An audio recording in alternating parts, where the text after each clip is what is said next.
Hi అండి, అందరికీ నమస్కారం. Welcome to Nagaswal YouTube channel. ఈరోజు నేను చాలా సింపుల్గా, చాలా ఈజీగా, క్విక్గా అయిపోయే 5 మినిట్స్ రెసిపీ సేమియా పాయసం ఎలా తయారు చేయాలో చూపించబోతున్నాను. ఒకసారి నేను చెప్పిన విధంగా చేసి చూడండి. చాలా అంటే చాలా పర్ఫెక్ట్గా వస్తుంది. ఎలా చేయాలో చూసేద్దాం. ముందుగా ఒక బౌల్లో ఒక 2 స్పూన్స్ నెయ్యి వేసుకోండి. నెయ్యి వేడయ్యాక అందులో జీడిపప్పు, బాదం పలుకులు, వాల్నట్స్, డేట్స్, ఇలా మీకు ఏది అవైలబుల్గా ఉంటే అవి డ్రై ఫ్రూట్స్ అన్నీ వేసేసుకోండి. కిస్మిస్ ఇప్పుడే యాడ్ చేయకండి. ఇవి కొంచెం ఫ్రై అయిన తర్వాత కిస్మిస్ యాడ్ చేసుకుందాం. ఇప్పుడు వీటిని లో ఫ్లేమ్లో పెట్టుకొని లైట్ బ్రౌన్ కలర్ వచ్చేంత వరకు కలుపుతూ ఫ్రై చేసుకోవాలి. లేదు అంటే వన్ సైడ్ మాడిపోతాయి, ఇంకో సైడ్ పచ్చిగా ఉంటాయి. ఇవి కొంచెం కలర్ చేంజ్ అయిన తర్వాత ఇందులోకి కిస్మిస్ యాడ్ చేసుకోండి. కిస్మిస్ ఫ్రై అవ్వడానికి ఎక్కువ టైం తీసుకోదు కాబట్టి మనం లాస్ట్లో యాడ్ చేసుకోవడమే బెటర్. వీటిని ఇవన్నీ కూడా మంచి గోల్డెన్ కలర్ రావాలి. ఇది చూసారు, అన్నీ ఒకటే కలర్లోకి వచ్చాయి. ఇప్పుడు స్టవ్ ఆఫ్ చేసుకొని వీటన్నిటిని ఒక ప్లేట్లోకి ట్రాన్స్ఫర్ చేసేసుకోండి. చూడండి ఎంత చక్కగా అన్నీ ఒకటే కలర్లో వచ్చాయో. అలాగే ఫ్రై చేసుకోవాలి లేట్ అయినా కూడా. ఇప్పుడు అదే బౌల్లోకి మనం 100 గ్రామ్స్ సేమియా తీసుకోండి. దీన్ని కూడా లో ఫ్లేమ్లోనే గోల్డెన్ బ్రౌన్ కలర్ వచ్చేంత వరకు ఫ్రై చేసుకోవాలి. టైం తీసుకుంటుంది, కానీ అలా చేస్తేనే సేమియా కూడా చాలా టేస్టీగా ఉంటుంది.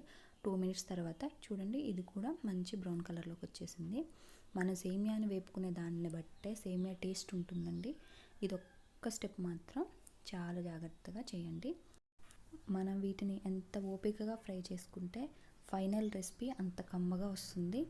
ఇప్పుడు అందులోకి ఒక 1/2 లీటర్ పాలు తీసుకోండి. అందులోనే కొద్దిగా వాటర్ మిక్స్ చేయండి. మరీ ఎక్కువగా వేసేయకండి. పాల క్వాంటిటీ ఎక్కువ, వాటర్ క్వాంటిటీ తక్కువ. 2 కప్స్ పాలు వేసాము అంటే 1 కప్ వాటర్. ఈ మెజర్మెంట్లో తీసుకుంటే మీకు సేమియా అటు పల్చగా అవ్వదు, ఇటు చిక్కగా అవ్వదు, కరెక్ట్ క్వాంటిటీలో వస్తుంది. ఇప్పుడు ఈ పాలు వాటర్ని ఒక 5 మినిట్స్ అలా వదిలేయండి. ఎందుకు అంటే ఆ పాలు ఆ వాటర్ కూడా చిక్కబడాలి మనకి. ఇలా కలుపుతూ ఉండండి. కలుపుతూ ఉంటే త్వరగా చిక్కపడతాయి పాలు అనేవి.